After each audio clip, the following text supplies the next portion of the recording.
Belt drive के ऊपर हम एक अच्छा क्वेश्चन सॉल्व करने जा रहे हैं। यहाँ पे लिखा हुआ आप देख सकते हैं, आप prime mover running at 300 RPM drives a generator at 600 RPM by a belt drive. ठीक है, तो ये आपका प्राइम मूवर है। ठीक है, ये 300 आरपीएम पर रन कर रहा है और एक जनरेटर को ड्राइव कर रहा है 600 आरपीएम। ये मैंने स्कीमेटिक एक डायग्राम बना दिया है और आपको एक चीज़ समझ में आती होगी, जहाँ पे आरपीएम कम होगा उसकी डायमीटर क्या होगी, ज़्यादा होगी।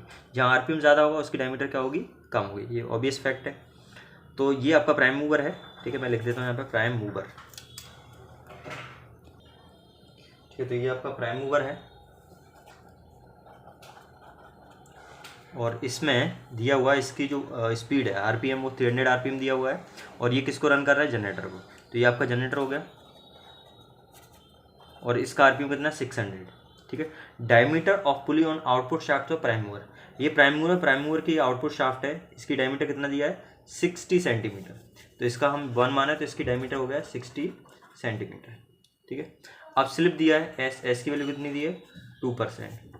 Determine the diameter of generator pulley. ये जनरेटर की जो पुली है इसकी डायमीटर आपको निकालना है और इसमें थिकनेस भी दी है, बेल्ट की जो थिकनेस है वो टी की वैल्यू दी है आपका 5 mm। तो इसके लिए एक सिंपल सा फार्मूला यूज़ करते हैं और फार्मूला आपका कुछ इस तरह से है। मैं यहाँ पे फार्मूला लिख देता हूँ।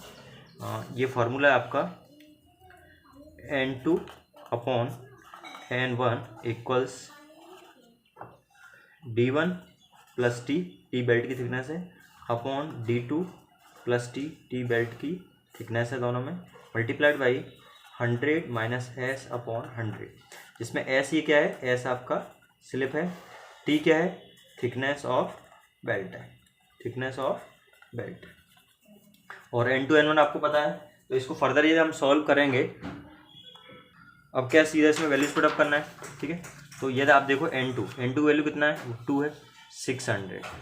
N1 की वैल्यू कितना है, ये दिया है 300 आरपीएम, तो इसकी वैल्यू कितनी हो जाएगी, 300 इक्वल्स D1 कितना है, 60। अच्छा, इसमें जो थिकनेस है वो 5 mm में है, तो इस mm को आपको किस में चेंज करना पड़ेगा, सेंटीमीटर में, क्योंकि तभी ये दोनों क्या होंगे, डायमीटर और थिकनेस का एडिशन हो सकता है। तो ये कितना हो जाएगा, 0.5 सेंटीमीटर। ठीक है, तो यहाँ पे आप देखिए ये D1 प्लस टी है, तो 60 प्लस 0.5 अपॉन D2 की वैल्यू नहीं दी है, तो D2 प्लस टी की वैल्यू 0.5 है। अब इसमें जो स्लिप दिया है वो 2% दिया है, तो इंटू 100 माइनस 2 अपॉन 100। अब इसको जब आप फर्दर सॉल्व करेंगे तो ये 600 को 300 से डिवाइड किया तो 2 आ गया और ये 60.5 आ जाएगा और यहाँ पे D2 प्लस 0.5 और ये 98 अपॉन 100। तो इसको हम सॉल्व कर लेते हैं फर्दर। यहाँ पे जब आप इसको सॉल्व करोगे तो क्रॉस मल्टीप्लाई हो जाएगा, तो 60.5 अपॉन D2 प्लस 0.5 इक्वल्स क्या आ जाएगा, 2 इंटू 100 अपॉन 98।